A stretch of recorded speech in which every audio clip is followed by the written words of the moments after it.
청년에게 다가가 빌었습니다. 청년이 고개를 끄덕였어요. 꼭 구하겠습니다. 걱정하지 마세요. 그리고는 건물 안으로 뛰어들어갔습니다. 저는 평범한 가정주부입니다. 남편 정수와 결혼한 지 25년째죠. 우리 부부에게는 자랑스러운 아들 민준이가 있었습니다. 아니, 있습니다.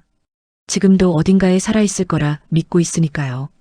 민준이는 어릴 때부터 똑똑했습니다. 초등학교 입학하기 전부터 혼자 한글을 깨쳤고 책을 손에서 놓지 않았죠. 학교에 들어가니 그 재능이 더 빛났습니다. 매 학기 전교 1등을 놓친 적이 없었어요. 성적표를 받아올 때마다 저는 가슴이 벅찼습니다.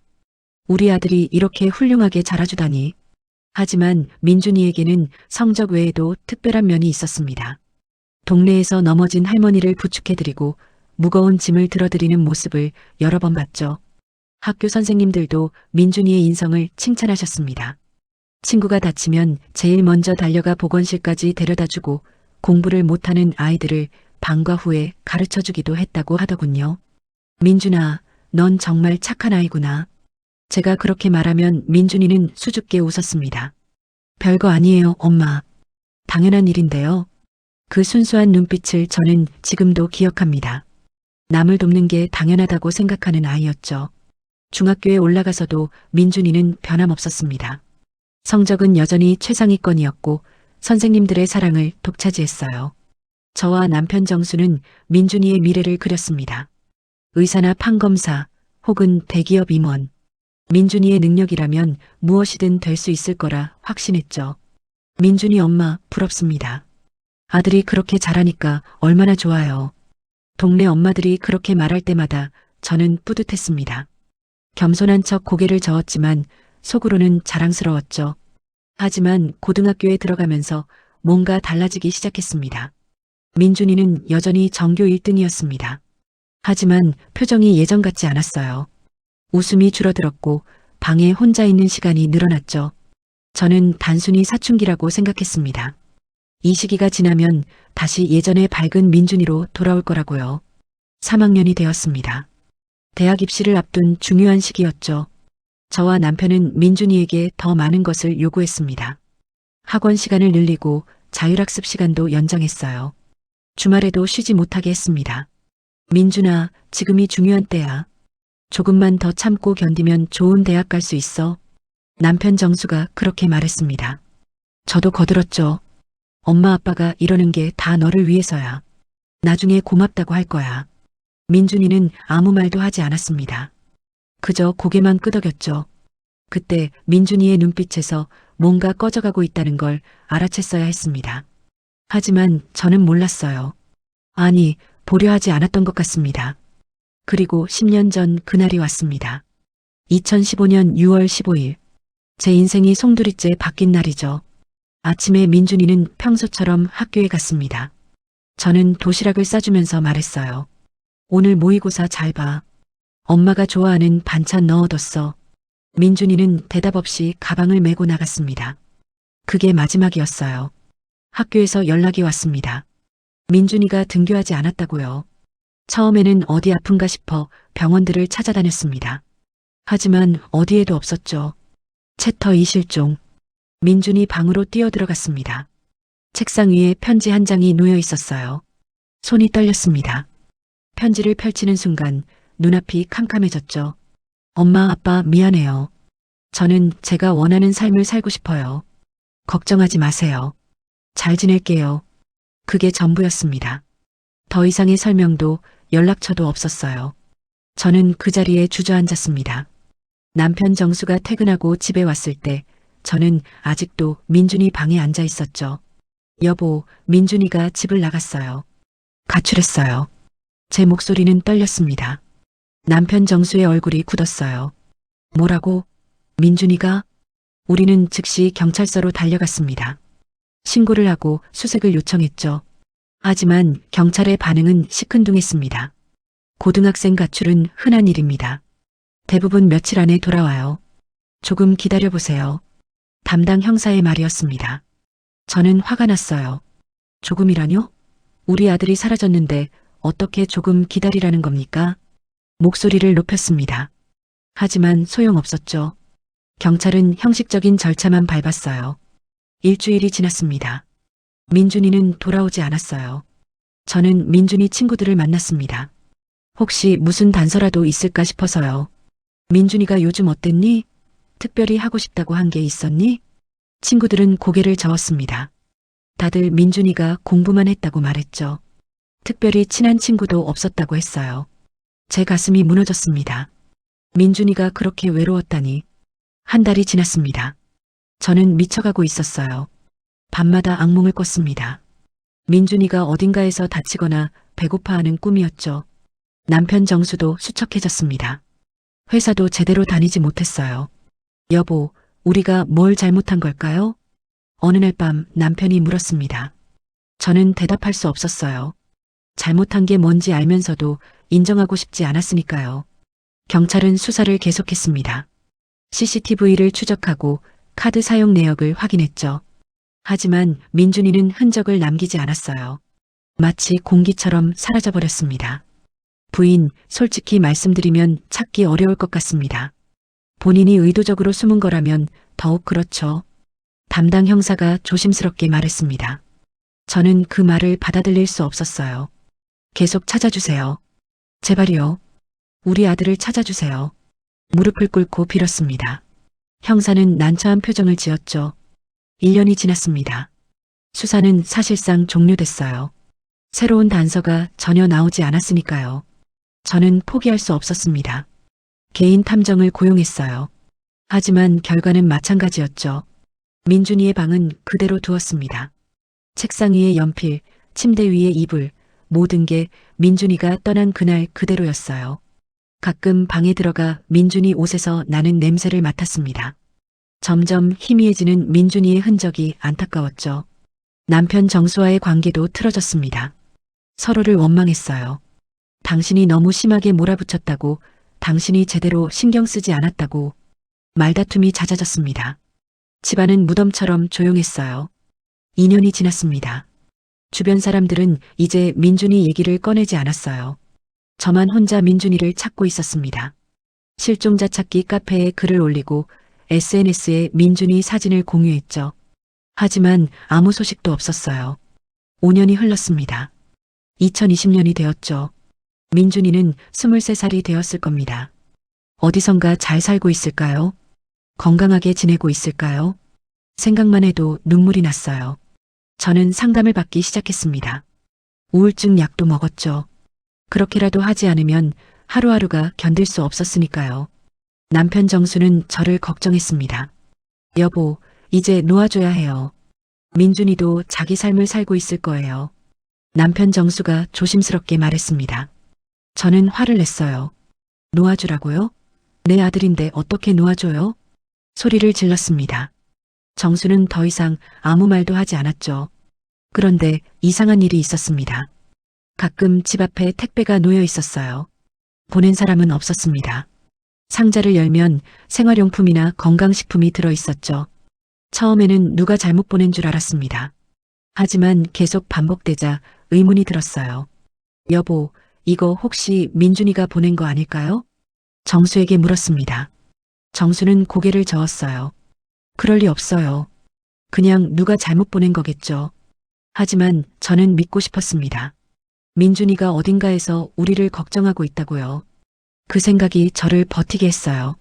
7년이 지났습니다. 저는 작은 카페를 열었습니다. 집에만 있으면 미칠 것 같았거든요. 카페 이름은 민준이의 이름을 따서 지었어요. 손님들은 그 의미를 몰랐죠. 저만 알면 됐습니다. 카페를 운영하면서 여러 사람을 만났습니다. 젊은 청년들도 많이 왔어요. 그들을 볼 때마다 민준이가 생각났습니다. 민준이도 저렇게 자랐을까? 저런 모습으로 어딘가에서 일하고 있을까? 어느 날 한 청년이 카페에 왔습니다. 소방관 유니폼을 입고 있었어요. 키가 크고 어깨가 넓었죠.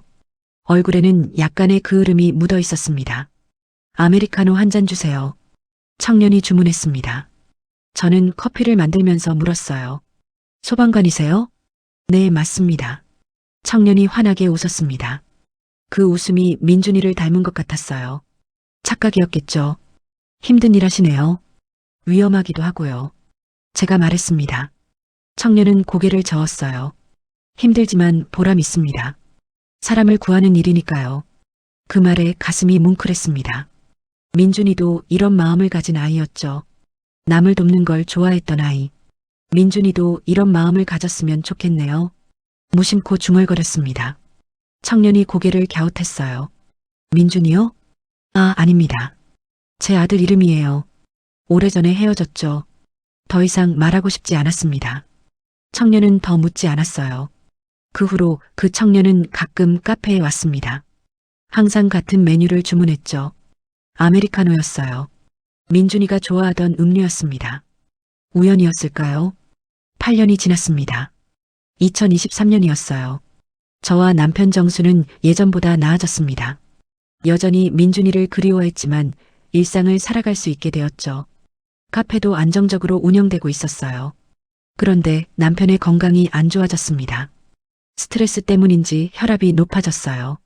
병원에서 정기검진을 받으라고 했죠. 여보, 건강 조심해요. 당신마저 아프면 어떡해요.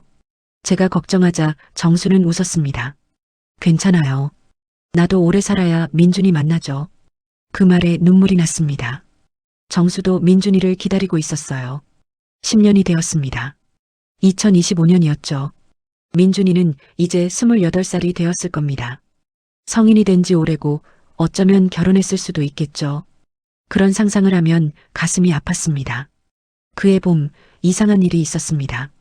집 근처에서 수상한 사람을 몇 번 봤어요. 까만 후드를 입고 얼굴을 가린 사람이었죠. 처음에는 그냥 지나가는 사람인 줄 알았습니다. 하지만 자주 보이니까 신경이 쓰였어요. 여보, 요즘 집 근처에서 이상한 사람 본 적 있어요? 남편 정수에게 물었습니다. 정수는 고개를 저었죠. 아니요, 왜요? 아니에요. 그냥 신경 쓰여서요. 더 이상 말하지 않았습니다. 괜히 정수를 불안하게 만들고 싶지 않았으니까요. 여름이 되었습니다. 유난히 더운 날이 계속됐어요. 에어컨을 틀어도 집안이 후덥지근했죠. 어느 날 밤 잠을 자는데 타는 냄새가 났습니다. 처음에는 꿈인 줄 알았어요. 하지만 냄새가 점점 진해졌죠. 눈을 떴습니다. 연기가 방 안으로 들어오고 있었어요. 심장이 쿵쾅거렸습니다. 여보, 여보 일어나요. 불이야, 불. 정수를 흔들어 깨웠습니다. 정수도 놀라 벌떡 일어났죠. 우리는 방문을 열었어요. 복도가 온통 연기로 가득했습니다. 밖으로 나가야 해요. 빨리요. 정수가 제 손을 잡았습니다. 우리는 몸을 낮추고 기어서 현관으로 향했어요. 연기 때문에 앞이 보이지 않았습니다. 숨을 쉴 수가 없었죠. 현관문 손잡이를 잡았습니다. 뜨거웠어요. 문을 열자 불길이 확 치솟았습니다. 소리를 지르며 뒤로 물러났죠. 계단으로는 못 나가요. 창문으로 가야 해요. 정수가 외쳤습니다. 우리는 다시 방으로 돌아갔어요. 창문을 열고 밖을 내다봤습니다. 3층이었죠. 뛰어내리기에는 너무 높았어요. 도와주세요. 불이야. 소리를 질렀습니다. 밤이라 주변이 조용했어요. 하지만 곧 누군가 제 목소리를 들었는지 사이렌 소리가 들렸죠. 연기가 점점 더 짙어졌습니다. 숨을 쉬기가 힘들었어요. 기침이 나왔고 눈물이 흘렀죠. 정수가 제 어깨를 감쌌습니다. 괜찮아요. 곧 소방관이 올 거예요. 정수의 목소리는 떨리고 있었습니다. 저도 무서웠어요. 이렇게 죽는 건가 싶었죠. 소방차가 도착했습니다. 밖에서 사람들의 목소리가 들렸어요. 하지만 불은 이미 집 전체로 번졌습니다. 불길이 창문까지 핥아올랐죠. 사다리를 올려요. 빨리요. 누군가 외치는 소리가 들렸습니다. 곧 창문 밖으로 사다리가 올라왔어요. 소방관이 창문으로 들어왔습니다. 한 분씩 나가세요. 빨리요. 소방관이 말했습니다. 저를 먼저 끌어안고 사다리로 내려갔어요. 순식간이었습니다. 정신을 차려보니 땅에 발이 닿아 있었죠. 남편이 아직 안에 있어요. 빨리 구해주세요. 소방관에게 매달렸습니다. 소방관은 고개를 끄덕이고 다시 올라갔어요. 저는 떨리는 다리로 서서 창문을 올려다봤습니다. 정수가 창문으로 나오길 기다렸습니다. 하지만 소방관이 혼자 내려왔어요. 제 가슴이 철렁 내려앉았죠. 제 남편은요? 왜 혼자 내려온 거예요? 소방관을 붙잡고 물었습니다. 소방관은 난처한 표정을 지었어요. 죄송합니다. 불길이 너무 심해서 들어갈 수가 없었습니다. 그 말에 주저앉고 말았습니다. 정수가 아직 안에 있다니. 살아있을까요? 괜찮을까요? 온갖 생각이 머릿속을 휘저었어요. 다시 들어가 주세요. 제발이요. 우리 남편을 구해주세요. 울면서 애원했습니다. 하지만 소방관들은 고개를 저었어요. 한 소방관이 무전기를 들고 말했습니다. 3층 내부 진입 불가능. 화재 강도가 너무 높음. 무전기 너머로 다른 목소리가 들렸죠. 알겠다. 일단 철수해라. 건물 붕괴 위험이 있다. 철수라니. 남편을 두고 물러나겠다는 얘기였습니다. 저는 미친 듯이 소리를 질렀어요. 안 돼요. 안 된다고요. 남편이 안에 있어요. 포기하면 안 돼요. 목이 쉬도록 외쳤습니다. 하지만 소방관들은 움직이지 않았어요. 그들도 어쩔 수 없다는 표정이었죠. 불길은 점점 더 거세졌습니다. 창문으로 검은 연기가 쏟아져 나왔어요. 유리창이 깨지는 소리가 들렸죠. 건물이 흔들리는 것 같았습니다. 그때였습니다. 한 소방관이 앞으로 나섰어요. 키가 크고 어깨가 넓은 청년이었죠. 헬멧을 쓰고 있어서 얼굴은 보이지 않았습니다. 제가 들어가겠습니다. 청년의 목소리는 침착했습니다. 다른 소방관들이 놀라 말렸어요. 미쳤어? 지금 들어가면 너도 위험해. 그래도 해야 합니다. 안에 사람이 있잖아요. 청년은 단호했습니다. 주저하지 않았어요. 그 모습에 뭔가 익숙한 느낌이 들었습니다. 하지만 지금은 그런 걸 생각할 여유가 없었죠. 제발이요. 우리 남편 좀 구해주세요. 청년에게 다가가 빌었습니다. 청년이 고개를 끄덕였어요. 꼭 구하겠습니다. 걱정하지 마세요. 그리고는 건물 안으로 뛰어들어갔습니다. 저는 숨을 죽이고 지켜봤어요. 시간이 멈춘 것 같았습니다. 1분이 지났습니다. 2분이 지났죠. 청년은 나오지 않았어요. 불길만 더 커졌습니다. 건물에서 무너지는 소리가 들렸어요. 안 돼요. 안 돼. 무릎을 꿇고 기도했습니다. 신이 있다면 제발 남편을 살려달라고요. 아니, 둘 다 살려달라고요. 3분이 지났습니다. 다른 소방관들도 초조해하기 시작했어요. 누군가 무전기를 들었죠. 지원 요청. 내부의 소방관 1명과 민간인 1명 갇힘. 그 순간이었습니다. 창문으로 사람 그림자가 보였어요. 2사람이었습니다. 청년이 남편을 업고 나온 거였죠. 사다리, 빨리 사다리를. 소방관들이 외쳤습니다. 사다리가 올라가고 청년이 남편을 안고 내려왔어요. 저는 달려갔습니다. 여보, 여보. 괜찮아요? 정수는 눈을 감고 있었습니다. 숨을 쉬고 있었지만 의식이 없었어요. 구급대원들이 달려와 정수를 들것에 옮겼죠. 병원으로 가야 합니다. 빨리요. 구급차가 출발했습니다. 저도 함께 탔어요. 뒤를 돌아보니 청년이 서 있었습니다. 헬멧을 벗은 얼굴이 보였어요. 그 순간 심장이 멎는 줄 알았습니다. 청년의 얼굴이 너무나 익숙했거든요. 아니, 익숙한 정도가 아니었습니다. 매일 밤 꿈에서 보던 얼굴이었어요. 민준이었습니다. 구급차 안에서 정신이 없었습니다. 정수는 여전히 의식이 없었어요. 산소 마스크를 쓰고 누워 있었죠. 구급대원이 혈압을 재고 링거를 꽂았습니다. 부인, 남편분 상태가 위중합니다. 연기를 많이 마셔서요. 병원 도착하면 바로 중환자실로 가실 겁니다. 구급대원의 말이 귀에 들어오지 않았습니다. 머릿속은 온통 그 청년 생각뿐이었어요. 민준이일까요? 아니면 제가 잘못 본 걸까요? 불안과 기대가 뒤섞여 가슴이 터질 것 같았죠. 병원에 도착했습니다.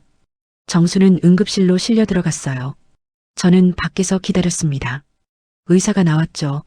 다행히 생명에는 지장이 없습니다. 연기 흡입으로 기관지가 손상됐지만 치료하면 괜찮아질 겁니다. 안도의 한숨이 나왔습니다. 정수가 살았어요. 그것만으로도 감사했죠. 면회는 언제 할 수 있나요? 내일 아침부터 가능합니다. 지금은 안정을 취해야 해서요. 의사의 말에 고개를 끄덕였습니다. 병원복도 의자에 앉았어요. 온몸에 힘이 빠졌습니다. 그제야 제 모습을 봤죠. 옷은 그 으름으로 새까맣고 머리는 헝클어져 있었어요. 손에서는 타는 냄새가 났습니다. 그때 누군가 다가왔습니다. 심장이 쿵쾅거렸어요. 소방관 유니폼을 입은 청년이었습니다. 헬멧은 손에 들고 있었죠. 가까이 다가올수록 얼굴이 선명해졌습니다. 10년 전보다 성숙해진 얼굴이었지만 틀림없었어요. 눈매, 코, 입술 모양. 모두 제가 매일 그리워하던 바로 그 얼굴이었습니다. 민준이? 제 입에서 떨리는 목소리가 나왔습니다. 청년이 멈춰섰어요. 표정이 굳었습니다. 어머니. 청년이 대답했습니다. 그 목소리를 듣는 순간 눈물이 쏟아졌어요. 10년 만에 듣는 아들의 목소리였습니다. 민준아, 정말 너구나. 정말 내가 맞지? 벌떡 일어나 민준이에게 달려갔습니다. 그를 꽉 껴안았어요. 민준이는 잠시 망설이다가 저를 안아줬습니다. 어머니, 죄송합니다. 민준이의 목소리도 떨렸습니다. 저는 울면서 민준이를 보았어요. 어디 아픈 데는 없니? 다치지는 않았니? 민준이를 살폈습니다. 얼굴에 상처가 몇 개 있었고 손도 화상을 입은 것 같았어요. 괜찮습니다. 큰 부상은 없어요. 민준이가 말했습니다. 하지만 저는 걱정이 됐죠. 아들이 그렇게 위험한 일을 했다니. 너 정말 미쳤구나. 그 불 속에 어떻게 들어갔니? 너마저 다치면 어쩌려고. 혼내듯 말했지만 사실은 고마웠습니다. 민준이가 정수를 구했으니까요. 해야 할 일이었습니다. 아버지를 그냥 둘 수는 없었어요. 민준이가 조용히 말했습니다. 아버지라는 단어가 가슴을 찔렀어요. 10년 만에 듣는 그 호칭이었습니다. 복도 구석에 함께 앉았습니다. 서로 말이 없었어요. 무슨 말부터 해야 할지 몰랐죠. 저는 민준이의 손을 잡았습니다. 굳은 살이 박혀 있었어요. 공부만 하던 아이의 손이 아니었습니다. 민준아, 그동안 어떻게 지낸 거니? 조심스럽게 물었습니다. 민준이는 한참을 침묵했어요. 소방관이 됐습니다. 3년 전부터요. 소방관? 너가? 놀라서 되물었습니다. 전교 1등이던 아이가 소방관이 되다니. 믿기지 않았죠. 네, 제가 하고 싶었던 일이었어요. 민준이의 목소리에는 확신이 담겨 있었습니다. 저는 당황스러웠어요. 의사나 변호사를 바라던 저희 부부에게 이건 충격이었죠. 왜 하필 소방관이니? 얼마나 위험한데. 그래서입니다. 사람들을 구할 수 있잖아요. 민준이가 저를 똑바로 봤습니다. 그 눈빛에서 10년 전 남을 돕길 좋아하던 아이의 모습이 보였어요. 병원 복도는 조용했습니다. 가끔 간호사들이 지나갈 뿐이었죠. 민준이와 저는 나란히 앉아 있었어요. 10년이라는 시간이 우리 사이를 가로막고 있었습니다. 민준아, 왜 그랬니? 왜 말없이 떠난 거니? 제가 물었습니다. 그동안 궁금했던 걸 이제야 물을 수 있었어요. 민준이는 한숨을 쉬었습니다. 어머니, 저는 숨이 막혔어요. 매일 공부만 하고 1등만 해야 하고 제가 원하는 게 뭔지 생각할 시간도 없었죠. 민준이의 목소리에는 아픔이 묻어났습니다.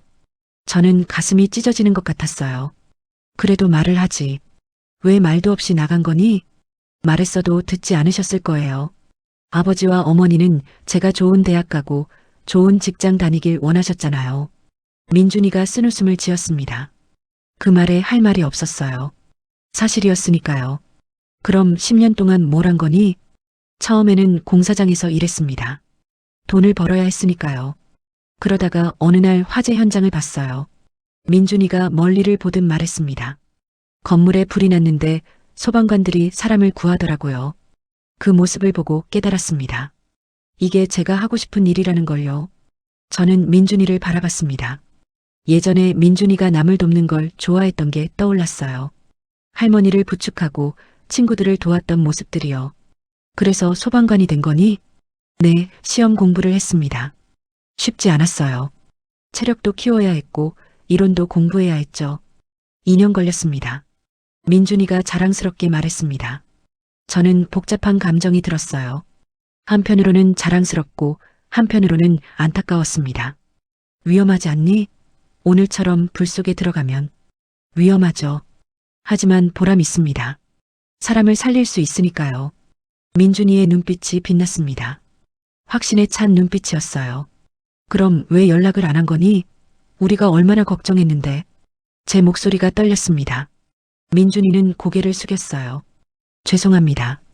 용기가 없었어요. 실망시킬까봐요. 소방관이 됐다고 하면 반대하실 줄 알았거든요. 그래도 내가 살아있다는 것만 알려줬어도.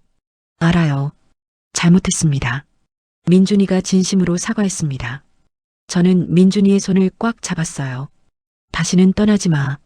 약속해. 네, 약속합니다. 민준이가 고개를 끄덕였습니다. 그 순간 눈물이 또 쏟아졌어요. 10년 만에 아들을 되찾았습니다. 그런데 민준아, 우리 집을 어떻게 알았니? 불났을 때 말이야. 갑자기 궁금해졌습니다. 민준이가 우연히 우리 집 화재 현장에 온 게 맞나 싶었어요. 사실은 가끔 집 근처에 갔었습니다. 어머니와 아버지가 잘 지내시는지 보려고요. 민준이가 조심스럽게 말했습니다. 그 말에 깜짝 놀랐어요. 내가 그 사람이었구나. 까만 후드 입은 사람. 네, 죄송합니다. 들키고 싶지 않아서요. 민준이가 미안해했습니다. 하지만 저는 화가 나지 않았어요. 아들이 우리를 걱정하고 있었다는 게 고마웠죠. 혹시 택배도 내가 보낸 거니? 네, 맞습니다. 어머니가 건강하셨으면 해서요. 민준이의 말에 가슴이 뭉클했습니다. 아들은 멀리 있어도 우리를 생각하고 있었어요. 고마워, 민준아. 정말 고마워. 저는 민준이를 꼭 껴안았습니다. 이제 다시 함께 살 수 있을 것 같았어요. 다음 날 아침이 밝았습니다. 저는 민준이와 함께 정수의 병실로 갔어요. 정수는 깨어나 있었습니다. 얼굴에 산소 마스크를 쓰고 있었지만 의식은 또렷했죠. 여보, 괜찮아요? 다가가 정수의 손을 잡았습니다. 정수가 고개를 끄덕였어요. 그때 민준이가 문 뒤에 서 있는 걸 봤습니다. 들어와, 민준아. 제가 손짓했습니다. 민준이가 천천히 들어왔어요. 정수의 눈이 커졌습니다. 민준이? 정수의 목소리는 믿을 수 없다는 듯 했습니다. 민준이가 침대 옆으로 다가갔어요. 아버지, 죄송합니다. 민준이가 허리를 숙여 인사했습니다. 정수는 민준이를 물끄러미 바라봤죠. 내가 나를 구한 거니? 네, 맞습니다. 고맙다. 정수의 눈에서 눈물이 흘렀습니다. 저는 처음 봤어요. 정수가 우는 모습을요. 민준이도 눈시울이 붉어졌습니다. 아버지, 그동안 죄송했습니다. 걱정 많이 끼쳐드렸죠. 아니다. 내가 미안하다. 내 말을 들어주지 않았어. 정수가 민준이의 손을 잡았습니다. 산소 마스크 너머로 정수의 목소리가 떨렸어요. 내가 뭘 하고 싶은지 물어보지도 않았지. 내 욕심만 생각했어. 아닙니다. 저도 제대로 말씀드리지 않았어요. 민준이가 고개를 저었습니다. 두 사람은 한참 동안 손을 잡고 있었어요. 저는 그 모습을 보며 울었습니다. 10년 만에 우리 가족이 다시 만났어요. 의사가 들어왔습니다. 정수의 상태를 확인했죠. 회복이 빠르시네요. 일주일 정도 입원하면 퇴원 가능하겠습니다. 다행이었습니다. 정수가 곧 나을 수 있다니요. 민준이는 오후에 근무가 있다며 자리를 떴습니다. 가기 전에 말했어요. 내일 다시 올게요. 아버지 얼굴 보러요. 그래, 조심해서 가거라. 정수가 말했습니다. 민준이가 나간 후 정수가 저를 봤어요. 여보, 우리 큰 실수를 했어요. 알아요. 저도 그 생각했어요. 저는 정수의 손을 잡았습니다. 민준이가 원하는 걸 해야 해요. 이제는 우리가 인정해줘야죠. 그래요. 소방관이든 뭐든 민준이 선택을 존중해야 해요. 정수가 고개를 끄덕였습니다. 우리는 10년이 걸려서야 깨달았어요. 아이의 행복이 가장 중요하다는 걸요. 일주일이 지났습니다. 정수는 퇴원했어요. 우리 집은 불에 타서 살 수 없게 됐죠. 당분간 호텔에서 지내기로 했습니다. 민준이가 찾아왔습니다. 우리는 함께 저녁을 먹었어요. 오랜만에 가족이 모인 식사였죠. 민준아, 앞으로 어떻게 할 거니? 정수가 물었습니다. 민준이는 잠시 생각하더니 말했어요. 소방관 일을 계속하고 싶습니다. 이게 제 천직인 것 같아요. 그래, 내가 하고 싶은 걸 해라. 아버지가 응원할게.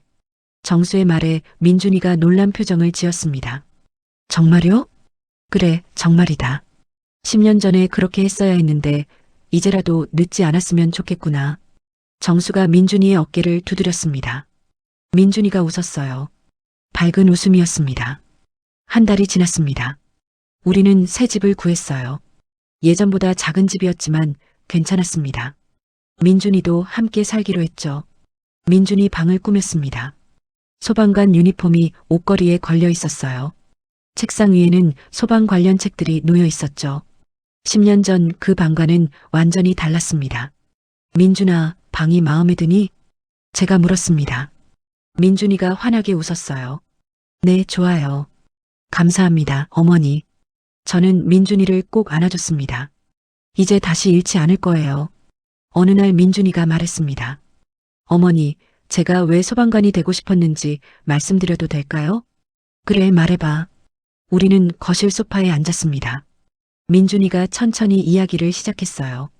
고등학교 때 정말 힘들었습니다. 매일 공부만 했죠. 성적은 좋았지만 행복하지 않았어요. 뭘 위해 사는지 모르겠더라고요. 민준이의 목소리가 낮아졌습니다. 그러다 어느 날 학교에서 화재 대피 훈련을 했어요. 소방관들이 오셔서 설명해 주셨죠.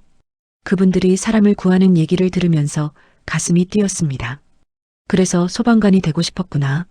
제가 말했습니다. 민준이가 고개를 끄덕였어요. 네, 맞습니다. 집에 와서 부모님께 말씀드렸죠. 하지만 민준이가 말을 멈췄습니다.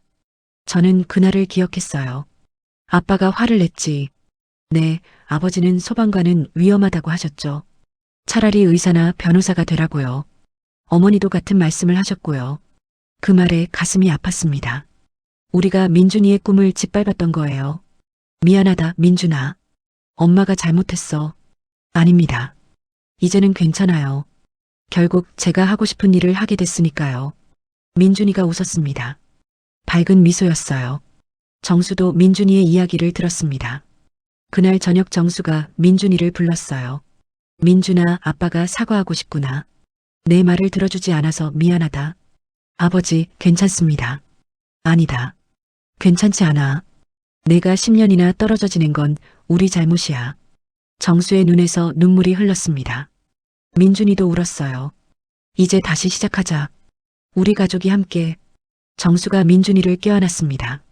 저도 함께 안았죠. 우리는 한참 동안 울었습니다. 그동안 쌓였던 아픔들이 쏟아졌어요.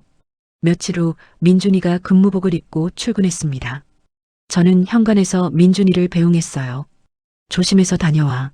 네, 어머니. 걱정하지 마세요. 민준이가 웃으며 나갔습니다. 저는 문을 닫고 안으로 들어왔죠. 정수가 커피를 마시며 말했습니다. 우리 아들 멋지지 않소? 그럼요. 정말 자랑스러워요. 제 마음은 뿌듯했습니다. 민준이가 자기 길을 찾았다는 게요. 저녁에 민준이가 돌아왔습니다. 피곤한 표정이었지만 눈빛은 살아있었어요. 오늘 어땠니? 제가 물었습니다. 민준이가 활짝 웃었어요. 한 할머니를 구했어요. 집에 갇혀 계셨는데 제가 구출했죠. 잘했구나. 우리 아들. 저는 민준이를 안아줬습니다. 이제 민준이의 선택을 존중합니다. 그게 진짜 사랑이니까요. 6개월이 흘렀습니다. 우리 가족은 안정을 찾았어요. 새 집에서의 생활도 익숙해졌죠. 무엇보다 민준이와 함께 있다는 게 행복했습니다. 민준이는 여전히 소방관으로 일했습니다. 가끔 다쳐서 돌아올 때도 있었어요. 그럴 때마다 가슴이 철렁했지만 이제는 말리지 않았습니다. 민준이가 선택한 길이니까요. 어느 날 민준이가 상을 받았습니다. 인명구조 유공자 표창이었어요. 시청에서 열린 시상식에 우리 부부도 참석했죠. 소방사 박민주는 지난 6개월간 총 12명의 인명을 구조했습니다.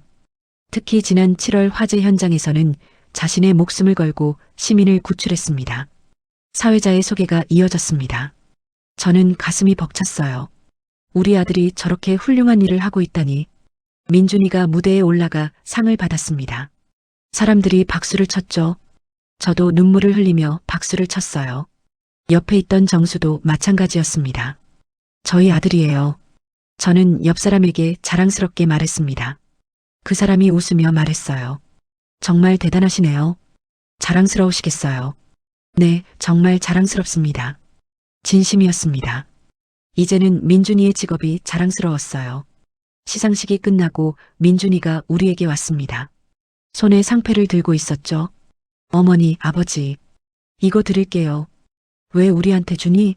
내가 받은 거잖아. 부모님 덕분이에요. 지지해주시고 믿어주셔서요. 민준이의 말에 또 눈물이 났습니다. 정수가 민준이의 어깨를 두드렸어요. 우리 아들이 최고다. 우리는 함께 사진을 찍었습니다. 행복한 가족 사진이었죠. 집으로 돌아오는 길에 민준이가 말했습니다. 어머니, 제가 카페에서 본 적 있어요. 응? 언제? 몇 년 전이요. 소방관 유니폼 입고 갔었죠. 어머니가 커피를 만들어주셨어요. 그 말에 깜짝 놀랐습니다. 그 청년이 민준이었다니. 정말? 그게 너였어? 네, 맞아요. 어머니를 보고 싶어서 갔었어요. 하지만 말을 걸 용기가 없었죠. 그때 알아봤어야 했는데 후회가 됐습니다. 하지만 이제 함께 있으니 괜찮았어요. 카페는 불이 난 후 다시 문을 열었습니다. 민준이가 도와줬어요. 인테리어도 새로 했죠. 벽에는 소방관 사진들을 걸었습니다. 민준이와 동료들의 사진이었어요. 어머니, 이거 보기 민망한데요. 민준이가 수줍어했습니다. 하지만 저는 자랑스러웠어요. 자랑스러운 우리 아들인걸. 당연히 걸어야지. 손님들도 사진을 보고 칭찬했습니다. 사장님 아들이세요? 멋지시네요. 네, 우리 아들이에요. 저는 기쁘게 대답했습니다. 10년 전에는 상상도 못했던 일이었죠. 어느 일요일 오후였습니다. 우리 가족은 공원에 나갔어요. 산책을 하며 이야기를 나눴죠. 민준아, 행복하니? 제가 물었습니다. 민준이가 환하게 웃었어요.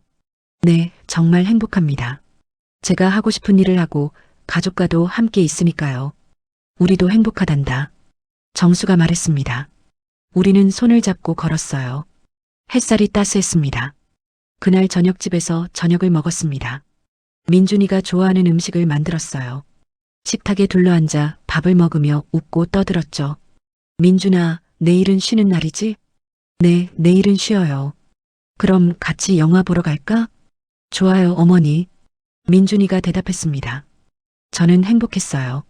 이런 평범한 일상이 얼마나 소중한지 이제야 알았습니다. 밤이 깊었습니다. 민준이는 자기 방으로 들어갔어요. 저와 정수는 거실에 앉아 있었죠. 여보, 우리 참 많이 돌아왔네요. 제가 말했습니다. 정수가 고개를 끄덕였어요. 그러게요. 10년이 걸렸지만 다시 찾았어요. 민준이가 우리를 용서해줘서 고마워요. 우리가 변한 걸 알아준 거겠죠. 우리는 서로를 바라보며 웃었습니다. 힘든 시간이었지만 이제는 괜찮았어요. 가족이 함께니까요. 민준이 방에서 불이 꺼졌습니다. 아들이 편히 잠들고 있겠죠. 저는 민준이 방문 앞에 서서 속으로 말했습니다. 민준아, 사랑한다. 내가 선택한 길을 응원할게. 엄마는 언제나 내 편이야. 그리고 천천히 제 방으로 들어갔습니다. 오늘도 행복한 하루였어요. 내일도 모레도 우리 가족은 함께 행복할 겁니다. 그것만으로 충분했습니다.